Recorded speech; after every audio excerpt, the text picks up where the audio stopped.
தமிழில் புதுக்கவிதை எழுதிய சில கவிஞர்களை ஒவ்வொரு காலமாக பிரிக்கிறாங்க. மணிக்கொடி காலம், எழுத்து காலம், கசட தபர காலம், அதுக்கப்புறமா வானம்பாடி காலம் அப்படின்னு சொல்லி பிரிக்கிறாங்க. இதில் இந்த மணிக்கொடி காலம் அப்படின்னா என்ன அப்படின்னா, பாரதியை தொடர்ந்து தமிழ் பல்வேறு கவிஞர்கள் புதுக்கவிதை, ஏன்னா புதுக்கவிதையை அறிமுகப்படுத்தியது பாரதியார்.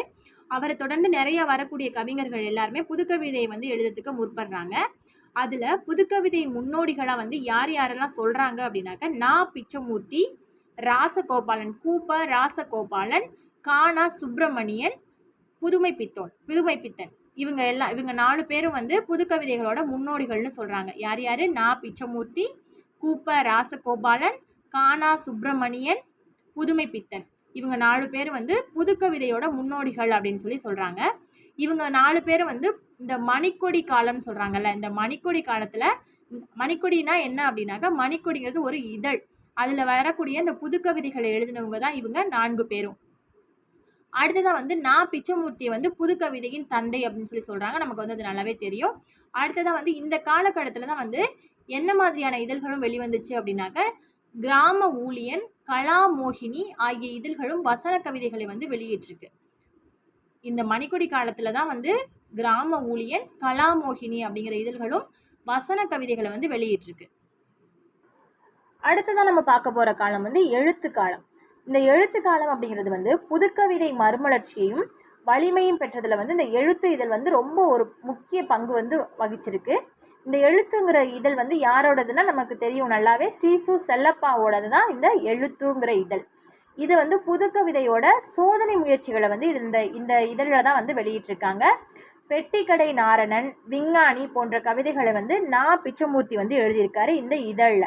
நா. பிச்சமூர்த்தி இந்த எழுத்துங்கிற இதழில் என்னென்ன மாதிரியான கவிதைகள் எழுதியிருக்காருன்னு கேட்டாங்கன்னா, பெட்டிக்கடை நாரணன், விஞ்ஞானி அப்படிங்கிற 2 கவிதைகளை யார் எழுதுனா நா. பிச்சமூர்த்தி. எந்த இதில் எழுதியிருக்காருன்னா எழுத்துங்கிற இதழில் எழுதியிருக்காரு. அடுத்ததான் எழுத்து இதழ் புதிய கவிஞர்களுக்கு நிறையா வாய்ப்பு வழங்கியிருக்காங்க. புதுக்கவிதை குறித்த பல திறனாய்வு கட்டுரைகளும் இதில் வெளியாகிருக்கு. அடுத்ததான் இதில் யார் யாரெல்லாம் இதில் சொல்லுவாங்க, கவிஞர்கள் வானம்பாடி இயக்க கவிஞர்கள், எழுத்தில் உள்ள இயக்க கவிஞர்கள், மணிக்கொடி இயக்க கவிஞர்கள் அப்படின்னு சொல்லி சொல்லுவாங்க. அந்த மாதிரி யார் யார் எந்தெந்த இதழில் கவிதை எழுதியிருக்காங்களோ அவங்கள அந்த இயக்கத்துக்கு கீழே அப்படின்னு சொல்லி மென்ஷன் பண்ணுறாங்க. இதில் அது மாதிரி இந்த எழுத்துங்கிற இயக்கத்துக்கு கீழே வரக்கூடியவங்க யார் யாருன்னா, மயன், சிட்டி, வள்ளிக்கண்ணன், வேணுகோபாலன், டி.கே. துரைசுவாமி, அவர் நகுலன் அப்படின்னு சொல்லி வேறு பேர் இருக்குது. தருமு சிவராமுங்கிறவரை தான் பிரமிழ் அப்படின்னு சொல்லி சொல்கிறோம். அடுத்ததான் சி. மணி, சுந்தரராமசாமியோட வேறு பேர் பசுவையா. அதுக்கப்புறமா எஸ். வைத்தீஸ்வரன். இவங்க எல்லாருமே எழுத்து இதழில் எழுதியவர்களில் குறிப்பிடத்தக்கவர்களாக இருக்காங்க. அந்த எழுத்து இதழ் சமயத்தில் புதுக்கவிதையோட தொகுப்பாக புது குறள்கள் அப்படின்னு சொல்லி ஒரு நூல் வெளிவந்திருக்கு. அந்த நூல் எப்படி இருந்துச்சு அப்படின்னாக்க, பாரதியை பின்பற்றி தான் அந்த நூல் முழுக்க இருந்திருக்கு. அது 24 கவிஞர்கள் சேர்ந்து எழுதுனது தான் அந்த புது குறள் அப்படிங்கிற ஒரு நூலை. அதில் மொத்தம் 63 கவிதைகள் இருந்திருக்கு அந்த நூலில். அடுத்ததான் கசட தபர காலம். இது 1970 வெளிவந்திருக்கு.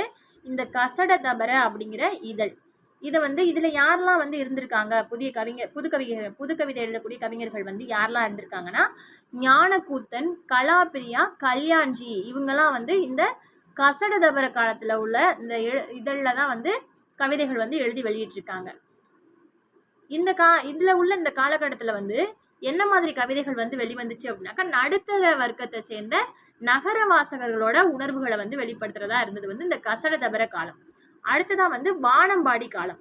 வானம்பாடி காலம் இந்த கசட தபர காலத்துக்கு அடுத்ததான் 1971. இது எங்கே இருந்து ஆரம்பிச்சிருக்காங்கன்னா, கோயம்புத்தூர்லேருந்து ஆரம்பிச்சிருக்காங்க. இதில் எழுதிய கவிஞர்கள் யார் அப்படின்னாக்கா, மானுடம் பாட வானம்பாடிகள். அதில் எழுதின கவிஞர்கள் எல்லாம் அவங்கள எப்படி அழைச்சிக்கிறாங்க அப்படின்னா, மானுடம் பாட வானம்பாடிகள்னு அவங்கள அறிமுகப்படுத்திக்கிறாங்க. அவங்க சமூக நலனில் அக்கறை கொண்டு அவங்க கவிதைகளை உருவாக்கியிருக்காங்க. இது யார் யார் அப்படின்னாக்க, சிற்பி, மீரா, நா. காமராசன், மு. மேத்தா, புவியரசு, இன்குலாப், தமிழன்பன், கங்கை கொண்டான், அக்னிபுத்திரன், சக்தி கனல், சிதம்பரநாதன் போன்றோர். இவங்க எல்லாருமே வந்து இந்த வானம்பாடி இயக்க கவிஞர்களில் சேர்ந்தவங்க. இதே காலகட்டத்தில் வந்து அப்துல் ரஹ்மானும் அபி அப்படிங்கிற 2 கவிஞர்கள் வந்து தனியாக இவங்க வந்து எந்த ஒரு இயக்கத்துலேயும் சேராமல் தனியாகவே இவங்க ஒரு அடையாளத்தை வந்து வச்சுருந்தாங்க.